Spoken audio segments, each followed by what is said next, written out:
जानता हूं मेरे बेटे का कातिल अंदर है और मैं उसे सजा देकर रहूंगा।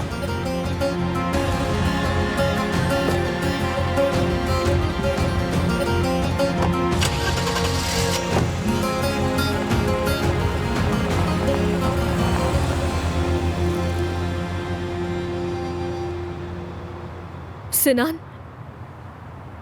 कौन था वो? क्या कह रहा था? आपसे क्यों लड़ रहा था? उसे छोड़ो तुम। अदनान कैसा है? कह रहा था उसने किसी को नहीं मारा। उसने नहीं मारा तो फिर? मुझे तो समझ ही नहीं आ रहा मैं किस पे यकीन करूं।